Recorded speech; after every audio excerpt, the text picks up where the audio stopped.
Hello guys, अस्सलाम वालेकुम। यहाँ है मेरी सुबह की रूटीन। मैं यहाँ पे आटा गूंद रही थी। सफ़ेद आटे को अगर आप खौलते हुए पानी से अगर अच्छे से गूंद लेना तो वो पराठा बहुत ज़्यादा अच्छा बनता है। और मैं आटे में 2 चम्मच चीनी लाजमी डालती हूँ 1 किलो आटे में।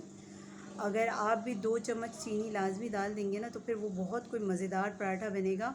जैसे बाहर से आप फ्रोज़न पराठे लेते हैं ना, सेम वही टेस्ट आएगा। और नमक तो अपने जायके के मुताबिक। फिर उसके बाद मैं खौलते हुए पानी को डालकर अच्छे से आटे को गूंद रही थी। और खौलते हुए पानी डालते ही अच्छे से उसको गूंद लेंगे ना तो ये बहुत कोई मज़ेदार पराठा बनेगा। और अगर आप ठंडा होने दे देंगे तो वो आटा बिल्कुल बेकार सा हो जाएगा, मतलब अच्छा नहीं बनेगा। पर यह है कि मैं क्या करती हूँ, बस इस तरह गूंद लेती हूँ। और उसके बाद 2 चम्मच मैंने घी डाल दिया था।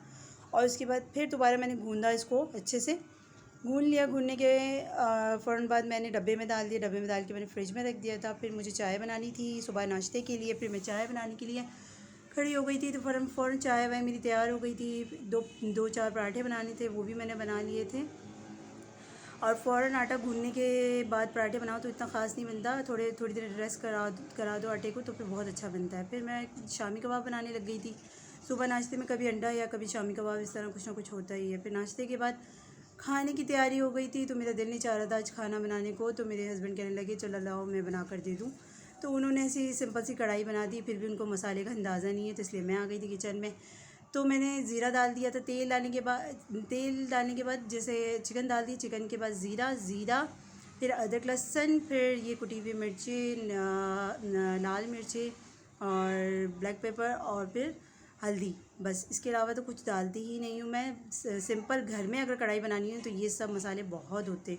और अगर बाहर के आप कढ़ाई मसाला वगैरह कुछ डालना होता है, ऐड करना होता है तो वो भी ऐड कर लें। पर मैं घर में कभी भी नॉर्मल सालन कढ़ाई बनानी होती है ना तो मैं यही डालती हूँ, इससे ज़्यादा कोई मसाला नहीं डालती हूँ। इसमें भी बहुत कोई मज़ेदार कढ़ाई बन जाती है। और आज तो बिल्कुल भी दिल नहीं हो रहा था खाना पकाऊँ, बस मेरे हस्बैंड कह रहे मैं कर लूँगा, तुम बस चीज़ें बता दो। तो मैंने चीज़ें बता दी, उन्होंने कर दी। फिर उसके बाद टमाटर की प्यूरी डाल दी मैंने अच्छे से भूनने के बाद। जैसे ही टमाटर की प्यूरी डालना है ना तो उसके अच्छी सी भुनाई कर लें। अच्छी सी भुनाई इसकी जब हो जाएगी ना, और जैसे अगर आप हल्की सी भुनाई करेंगे और उसको छोड़ देंगे तो इतना कोई अच्छा टेस्ट नहीं आएगा। उसको इतनी भुनाई करनी है कि ऑयल ऊपर आ जाएगा इसका ना।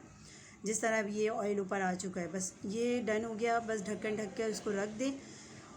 ढक्कन ढकने के बाद जब थोड़ी सी देर बाद 5 मिनट दे दें, फिर उसके बाद धनिया और हरी मिर्चें इससे गार्निशिंग कर लें। बस ये मेरी कढ़ाई तैयार हो चुकी थी।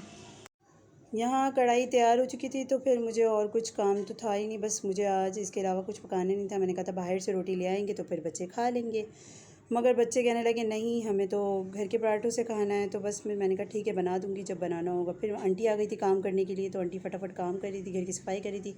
मैं बच्चों को यहाँ नहला कर फारिग हुई थी। यहाँ ये अलाया को मैंने नहला दिया तो अलाया चुपचाप उधर कोने में बैठ गई थी।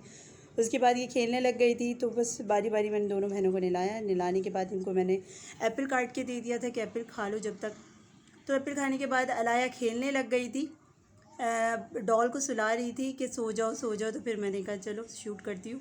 तो मैं पूछ रही थी इससे क्या कर रही हो, तो फिर वो मुझे जैसे अपने इशारतन बातों से बता रही है कि मैं बेबी को सुला रही हूँ। बेबी कहती है ये तो ये ज़्यादातर बहुत सारे टॉय है, बस खेलती इसी के साथ है। इसको इसी के साथ खेलना बहुत अच्छा लगता है। उसके बाद आंटी ने सफाई कर ली थी और बच्चे खाना मांग रहे थे तो मैंने फटाफट पराठे बनाए, बिल्कुल हल्का सा घी डाल के जिस तरह पराठे बनते हैं ना उस तरह बनाए मैंने। और सारे बच्चों ने सबने खाना खाया। फिर उसके बाद राशन वगैरह आ गया था, थोड़ा बहुत सौदा ख़त्म हो गया था।